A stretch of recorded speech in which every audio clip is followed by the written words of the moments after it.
네, 여러분 안녕하십니까? 윤경민입니다. 전 세계 최저 출산율을 기록하고 있는 대한민국, 여러 가지 문제가 있는데요. 인구 감소에 따른 노동력 부족 문제도 빼놓을 수 없겠죠. 내년이면은 우리나라 인구 5명 가운데 1명이 65세 이상 고령자인 초고령화 사회로 진입하게 됩니다. 젊은 층이 줄어들면서 일손은 점점 더 부족해질 겁니다. 지금도 각 산업 현장과 농어촌에서는 사람 구하기가 어려운데 앞으로는 더 힘들어지겠죠. 오늘은 인구 감소, 지역 소멸, 그리고 노동력 부족에 대해서 이야기 나눠보도록 하겠습니다. 김해 오픈 스튜디오에 전국 국공립대학교 교수회 연합회 유진상 상임회장 모셨습니다. 안녕하세요. 네, 반갑습니다. 예, 저희가 지금 김해 오픈 스튜디오에서 방송을 하고 있습니다만은, 자, 앞서서 제가 말씀드린 것처럼 이제 우리나라 출산율이 세계 최저 아닙니까? 그리고 3년째 인구가 줄어들고 있고요. 그러다 보니까 이제 일할 사람 찾기가 어렵다. 이제 이런 문제가 심각해지고 있는데, 노동력 부족이 우리나라 국가 경제에 미치는 영향 어느 정도 될까요? 네, 고령화의 가장 큰 문제점은 경제 성장 동력 하락입니다. 네. 노동력은 경제 성장에서 가장 중요한 요소인데요. 고령화로 노동력 공급이 감소가 되면 당연히 생산력 부족해지고 네. 생산력 부족은 바로 경제 성장률 하락으로 이어집니다. 예. 더구나 사회 자원 분배가 이제 기형화돼요. 네. 이것 또한 경제 성장에 영향을 주게 되는데요. 기형화라는 건 노인 인구는 경제에서 정의할 때 소비형으로 구분이 되거든요. 네. 소비가 증가하면 당연히 자본 축적량이 줄어서 예. 경제 성장 동력도 동시에 하락하게 되는 겁니다. 최근 통계 역시 저출산으로 노동 인구 비중이 하락하면서 예. 국내 총 투자율과 국민 소득 동시에 모두 떨어지고 있는 것을 보여주고 있습니다. 예. 이런 문제는 갈수록 더 심각해질 것 같은데 말이죠. 지금 저희가 이제 방송을 하고 있는 것이 경상남도 아니겠습니까? 특히 이제 창원에 교수님 계시는 창원대학교가 있는 창원의 경우에는 공단이 많이 있어요. 그런데 인구 감소와 더불어서 지역 소멸 이야기도 많이 나오고 또 노동력 부족 이야기도 많이 나오는데, 경남 전체의 지금 일손 부족은 어느 정도입니까? 우선 창원의 경우 보면요. 한때 대한민국 제조업의 산실이라는 단어가 브랜드처럼 따라다녔습니다. 네. 국내 무기의 80% 이상을 생산을 했으니까. 무기, 예. 그 방위 산업 그렇죠. 말씀하시는 거죠? 사실은 무기가 그 나라 경제의 그 바로미터가 될 수 예. 있기 때문에 그 정도로 강력한 대한민국 경제의 견인차 역할을 했던 것이고 예. 현재도 그 역할은 변함이 없는데요. 네. 최근 인력난으로 인해서 그 역할이 계속해서 축소되고 있는 것이 사실입니다. 예. 경남의 경우에는 예. 인구 감소와 이로 인한 경제 위축 그리고 소멸에 대한 위기감이 이제 훨씬 창원보다 심합니다. 네. 2022년 이제 산업연구원의 보고서를 보면 K 지방 소멸 지수라는 게 있습니다. 예. 한코리아 K 지방 소멸 지수 토대를 보면 전국의 소멸 위기 지역은 총 59곳으로 네. 조사가 됐고 이 가운데 경남이 9곳이 포함됐습니다. 그러니까 네. 비율 10개 지자체로 봐서는 비율이 굉장히 높은 편이죠. 편이네요. 그 9곳에서 경남의 18개 시군 가운데서 네. 절반이 소멸 위기 지역으로 절반이나 됩니까? 확인이 되었습니다. 예. 그리고 2015년 국민 지역 내 총 생산 예. GRDP라고 하는데 지역 내 총생산. 그렇죠. 예, 예. 그게 이제 수도권이 비수도권보다 많아지는 역전 현상이 1915년에 발생을 했고 예. 그 이후에 매년 6에서 8% 정도 비수도권 지역 총 생산이 수도권으로 유출이 되고 있습니다. 수도권만 계속 잘 살게 되고 비수도권은 계속 못 맞습니다. 살게 되고 뭐 이런 얘기네요. 그래서 네. 국도 전체의 11%에 불과한 수도권으로 88.2%의 소득과 일자리 인구가 지금 예. 몰리는 상황인 거죠. 소득, 일자리가 다 수도권으로 몰리고 수도권 과밀화, 집중화, 그리고 그러다 보니까 지역은 소멸되고 이런 이제 악순환의 고리에 우리가 빠져들게 될 것 같은데, 자, 그렇다면 이제 농촌이든 뭐 산업 현장이든 공장이든 일손은 부족한데 청년들은 또 일자리가 없어서 난리예요. 맞습니다. 그건 왜 그런 괴리가 갭이 생기는 겁니까? 농촌 현장과 제조업 특유의 그 부정적인 이미지 때문인데요. 네. 이제 이를 직관적으로 확인할 수 있는 예시를 제가 들어볼게요. 예. 청년들이 얽매인 직장보다 오히려 이제 보수가 좋은 배달 업무를 선호하는 것을 보면 라이더. 쉽게 알 수 있습니다. 청년들이 가지고 있는 이제 농촌 산업 현장에 대한 부정적 이미지 지수를 한번 봤는데요. 예. 과도한 초과 근무, 높은 이직률, 그다음에 열악한 근무 환경 등이 이제 언급이 되었고요. 반면 이제 보수가 적더라도 쾌적하고 자유로운 직장 분위기 등을 선호하는 요즘 청년들을 보면 이제 노동력 부족과 일자리 부족이라는 예. 이 되게 지금 병치하기 힘든 아이러니한 그렇죠. 현실에 대한 문제 그리고 해법도 동시에 찾을 수 있지 않을까 싶습니다. 예. 그 또 다른 이유 하나는 수도권에 이제 양질의 노동력이 집중이 되어 있는데요. 네. 최근 인적 자원의 이동권 얼마든지 우리가 쉽게 멀리까지 이동해서 직장을 구할 수 있는데 이 이동권이라고 그러는데 예. 이동권이 발전하면서 양질의 노동력이 문화복지 여건이 좋은 수도권으로 쏠림 또는 유출되고 있어서 예. 지역 노동력은 상대적으로 확보가 더 어려운 상황으로 악화일로를 걷고 있는 거죠. 예, 이런 현상이 지속되면은 진짜 대한민국 소멸 위기가 현실화되는 거 아니냐 이런 우려의 목소리가 나오고 있거든요. 앞서 말씀하신 것처럼 벌써 이제 경남 지역만 하더라도 절반 가량이 지역 소멸 위기에 국면을 우리가 맞고 있기 때문에 지역 소멸에 그치는 것이 아니라 뭐 이러다가 대한민국 자체가 소멸하는 것 아니냐 이런 이제 우려도 나오고 있어요. 네, 맞습니다. 네. 비수도권 경제 침체는 선진국 사례 어느 곳을 보나 국가 성장 침체로 바로 이어지기 그렇죠. 때문에 네. 자칫 국가 소멸로 연결될 수 있습니다. 그래서 몇 가지 해법을 제가 이제 언급해 볼 텐데요. 네네. 지방 소멸 수준에 따라서 지방 입지 기업에 차등화된 인센티브를 제공하는 방안이 있습니다. 여러 해법 중에 제가 예시를 몇 개 들 예, 텐데요. 만약 이렇게 되면 지역 기업은 이 인센티브를 통해서 다른 데 투여될 돈을 양질의 노동력 확보를 위한 보수 체계나 복지로 치환하면 되고요. 네. 그리고 이제 기존의 기피 직종인 농업이나 제조업을 이제 디지털 기반 스마트 제조업으로 빠르게 전환시켜야 됩니다. 우리나라 아주 잘하고 있죠. 스마트팜을 더 이제 그렇죠. 발전을 가속화시키자. 네, 청년들 인터뷰해 보면 아주 단순합니다. 네. 그 농촌 가고 싶어요. 하지만 땀 흘리고 그 기름 냄새 나는 거 싫다는 거죠. 기존의 재래식으로 우리 뭐 아버님 세대들이 해왔던 방식이 아니라 좀 네. 스마트한 방식으로 맞습니다. 노동을 하더라도 농촌 일을 하더라도 해야 되겠다. 그래서 이렇게 개선된 근무 환경으로 청년들의 시선을 돌려줘야 되고 예. 이제 마지막이 가장 중요한데요. 지방대학 발전은 지역 소멸을 막을 수 있는 거의 마지막 마지노선이라고 할 수 있습니다. 예. 그래서 지방대를 활성화를 통해서 그 지방대가 지역 소멸을 막는 그 댐 역할을 해줘야 네. 되는데요. 최근 정부는 이제 그걸 하기 위해서 지방교육 재정 교부금 예. 일부를 떼서 대학에다가 주려고 시도를 하고 있습니다. 근데 이제 그렇게 되면 어떻게 되냐면 그 지방 교육 재정 교부금은 예. 초중등하고 같이 쓰고 있기 때문에 예. 그걸 상호 약탈적으로 뺏어가야 하는 상황이 되기 때문에 예. 그럼 대학만 그건 따로 주자. 맞습니다. 그 예. 근본적인 해결책이 안 되고요. OECD 평균으로 보면 초중등은 세계 최고 수준인데 예. 대학은 이제 최하위 수준에 가까워요. 그래서 OECD 평균 수준의 이제 현재 2, 3배 수준으로 끌어올려서 예. 대학 고등교육이라고 하죠. 대학에 지원을 별도로 해줘야 되고 예. 그렇게 한다고 해도 그렇게 그게 큰 금액이 아니거든요. 그렇게 해서 그 재원을 네. 수도권이 아닌 지역 대학에 우선 이제 배분하는 특단의 조처가 예. 필요합니다. 최근 이제 소위 수도권 빗장 풀기법이라고 저희는 이제 그 조롱한 투로 그런 말이 빗장 나오는데, 풀기법? 예. 예, 수십 년 동안 수도권의 대학 정원을 증원을 못 시키도록 묶어놨는데 네. 최근에 첨단 방위 산업과 뭐 첨단 학과 만든다고 하면서 대학의 학생 정원을 증원했잖아요. 예. 그때 수도권의 상당수가 정원이 풀렸습니다. 예. 그러면서 지역에서 학생들이 또 수도권으로 그렇죠. 갔습니까? 이게 판도라의 상자가 열린 셈이죠. 예. 그래서 새로운 해법을 찾는 것도 중요하지만 원래 있었던 좋은 해법, 기본 원칙만이라도 좀 잘 지켜졌으면 하는 예. 바람입니다. 이제 좀 정리해 보면 이제 지방대 지역에 있는 대학의 그 지원을 좀 강화를 해서 지역의 우수한 청년 인구들을 묶어놓고 그렇죠. 그들이 또 일할 수 있는 일자리를 또 지자체나 이런 데서 많이 개발을 해서 인구가 수도권으로 가는 걸 좀 막아야 된다 이 말씀이신 것 같습니다. 자, 일할 사람이 부족해 하기 때문에 이제 경제가 좀 어렵게 돌아가는데 경남의 사례는 어떻습니까? 경남은 이제 거제의 조선 산업이 이제 발달해 있어서 사실 최근에 조선의 수주가 많이 늘어나고 해서 활황이다. 그럼에도 불구하고 일자리는 부족하다고 하는데 경남의 전체적인 어떤 그 경제 상황을 좀 설명해 네. 주실까요? 그 국민 많은 분들이 경남하면 조선업으로 상징되는 산업을 이제 상상하는데요.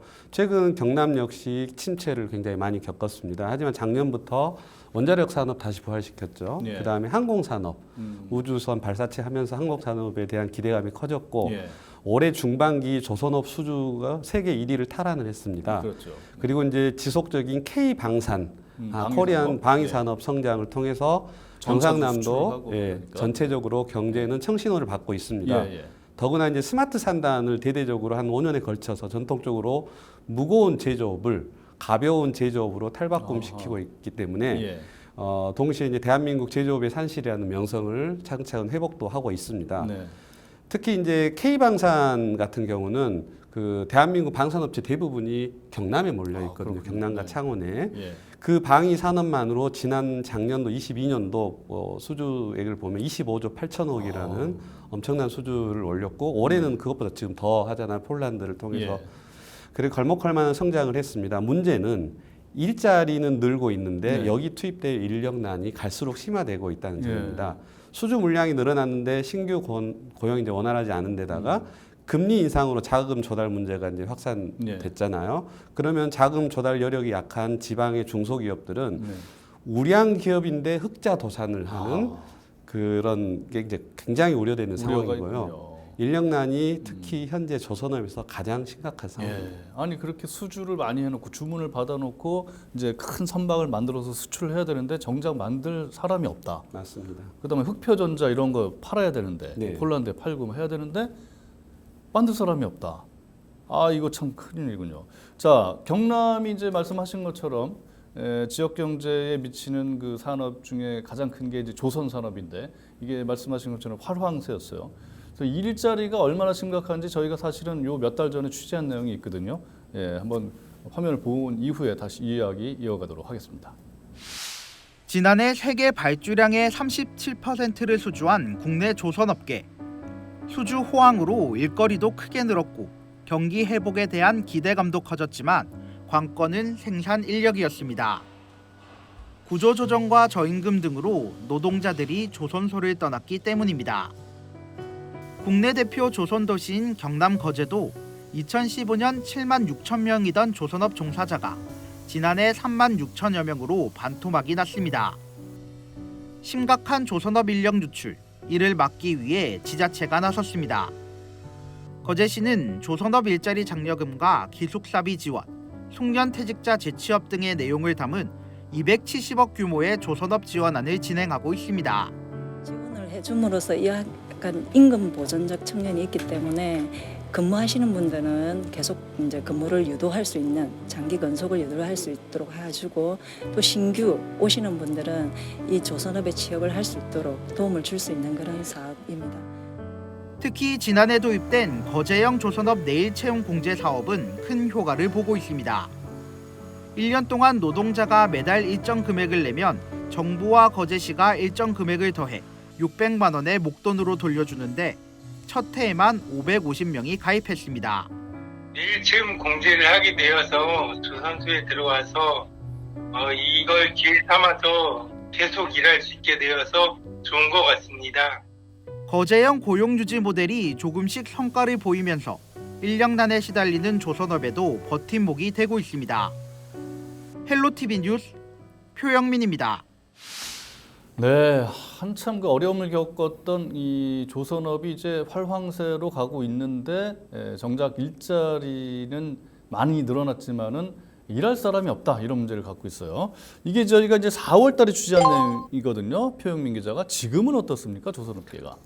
지금도 여전합니다. 예. 사실 10년 전부터 갑자기 이제 어려워진 조선업계 예. 그 구조조정 굉장히 심했잖아요. 절반으로 줄었지 그렇죠. 않습니까? 그때 이제 빠져나간 네. 조선소 전문 인력을 다시 모셔오기 이제 어려운 상황인데요. 그분들은 다 어디로 간 겁니까, 그러면? 거저 지역의 이제 대형 조선소 협력업체 인력들은 예. 그 협력사 이제 일이 힘들고 위험하고 그때 당시에 또 이제 잘리고 임금 삭감되고 그렇게 현장을 떠났잖아요. 예, 예. 그래서 이제 아주 오랜 세월 동안 임금과 처우가 좋은 다른 지역 또는 다른 직종으로 옮겨간 것입니다. 옮겨간 거 예, 오기가 근데 힘들군요. 그러니까 그렇죠. 다시 이게 돌아오기가. 우리가 상식적으로 생각할 때, 그러면 더 좋은 조건 하면 금방 올 수 예. 있을 것 같은데, 예. 사실 옮겨간다는 게 주거부터 그렇죠. 자녀들 교육에 몽땅 따라가기 때문에 쉽지가 않은 거고요. 예. 사실 갑자기 이제 특히 숙련공을 구하려는데 예. 더 힘든 예. 거죠. 최근에 수주 폭등 이제 해소하기 위해서 적어도 10,000명 이상의 새로운 일자리가 필요하다는 예. 통계도 있습니다. 네, 갑자기 그 10,000명을 어디서 우리가 모셔올지가 큰 그렇습니다. 문제인 것 같은데 예. 특히 이제 숙련공 구하기는 뭐 하늘의 별따기니까 맞습니다. 말이죠. 예. 그래서 그 지자체에서는 이런 인력난 해결을 위해서 그래도 뭔가 대책을 좀 내놨을 것 같은데 어떤 대책입니까? 네, 조금 전에 이제 거제에서도 열심히 예. 도움 활동을 하고 있는데 경남은 이제 조선업 도약센터를 만들었어요. 그래서 취업 상담, 취업 정착금, 주거 지원. 예. 좀 전에 말씀드린 것처럼 주거 지원 굉장히 중요하거든요. 예, 그렇죠. 그리고 이제 앞에 표영민 기자 취재처럼 다양한 인센티브를 지원하고 있는데 인력난은 여전합니다. 여전하군요. 결국 이제 정부에서 한시적으로 네. 외국인 인력을 들여오는 조선업 전용 예. 고용 허가제 쿼터를 예. 실시를 했습니다. 이제 이 외국인 노동자를 취업해서 하게 할 수 있는 한계가 있는데 그 예. 쿼터를 늘린 늘린 셈이죠. 거죠. 예. 그래서 외국인 노동자 그 수급에 집중을 하고 예. 있는 상황이고요. 예. 하지만 이제 이는 일시적인 인력난 해소를 위해서 해결한 차선책에 불과하다는 전문가 의견이 많고요. 예. 그 왜냐하면 그분들은 숙련공들은 드물 거 아닙니까? 맞습니다. 외국인 노동자들은. 예, 예. 수년 전 조선업계가 실제로 외국인 노동자를 이제 많이 유입해서 네. 이제 그 검증을 해봤더니 예. 그동안 기술 부족, 송출 비리, 음. 무단 이탈 등 이제 많은 다양한 문제를 경험했기 때문에 예. 극심한 인력난에 허덕이는 이제 그 조선업계 구원할 유일한 대책이 만약에 외국인 노동자 유입밖에 지금 현실적으로 안 된다 그러면 외국인 노동자 유입으로 발생하는 문제점 예상하고 파악하고 대비하는 일이 이제 매우 시급한 상황입니다. 예. 최근에 현대중공업 입사한 외국인 용접 숙련공 6명을 예. 평가를 했어요. 거기에 무슨 반영하려고 하는 게 아니라 테스트를 했는데 예.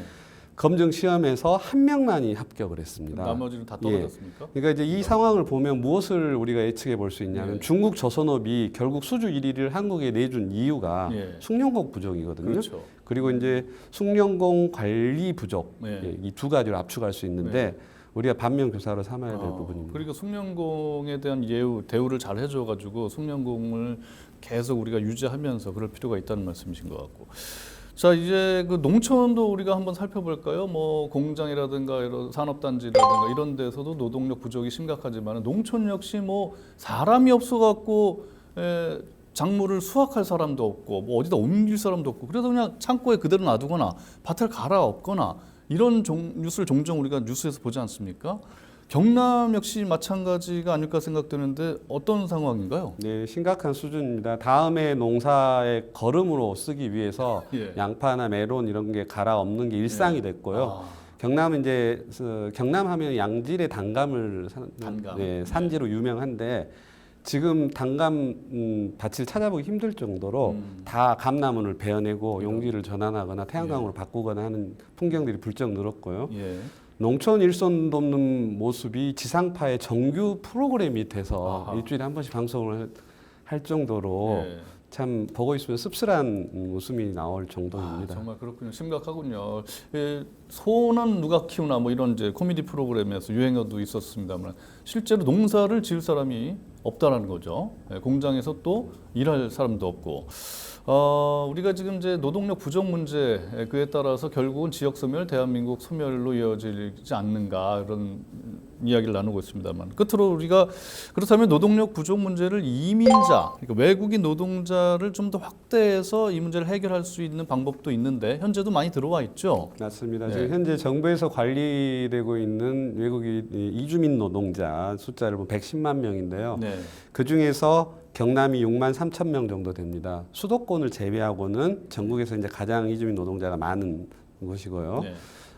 그리고 이제 정부 관리가 아닌 관리 사각지대에 있는 인원을 포함한다 그러면 2배 이상 될 걸로 추측이 되고 있습니다. 굉장히 많은 숫자인데 네. 이제는 이주민 노동자들 단순히 와서 이제 일하고 이런 차원을 넘어서 복지 인권 수준이 우리나라의 경제력과 생산성을 넘어서 생산의 질, 예. 그 다음에 대한민국 브랜드를 좌우하는 상황을 지금 저희가 마주하고 있기 때문에 예. 이런 부분을 우리가 심각하게 생각해야 되는데 저희가 참고할 만한 나라가 독일입니다. 독일의 경우에 이제 아주 일찌감치 이런 부분에 주목해서 이주민에 대한 긍정적 관리 체계를 정부에서 수립해가지고 노동력 수급을 지금 잘 조절할 수 있게 됐고요. 네.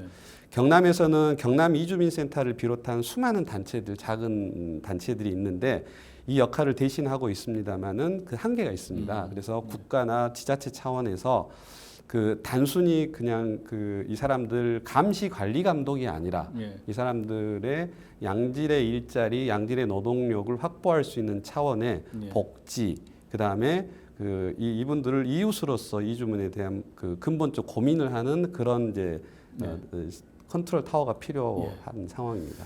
예, 어찌됐든 뭐 우리가 부족한 그 일손을 외국인들이 대신 해주고 있기 때문에 되게 그 상당히 고마운 분들인데 이런 분들을 어떻게 조금 더 효과적으로 우리가 더 보탬이 되고 또 상생할 수 있는지를 국가, 그 중앙정부, 그다음에 지자체에서도 좀 고민을 하고 우리 스스로도 좀 고민을 해서 좋은 방안을 마련해봤으면 좋겠습니다. 오늘 말씀 잘 들었습니다. 인구 감소는 결국 생산 인력의 감소죠. 선진국 대열에 진입한 우리 경제에 심각한 타격을 줄 수 있는 문제인데요. 지역 소멸을 넘어서 국가 소멸로까지 이어질 수도 있다는 그런 겁니다. 그렇다면 과연 어떤 해법이 있을까요? 다음 시간에는 빈 일자리를 채우고 있는 이주민 노동자에 대한 이야기를 나눠보도록 하겠습니다. 시청해주신 여러분 대단히 고맙습니다.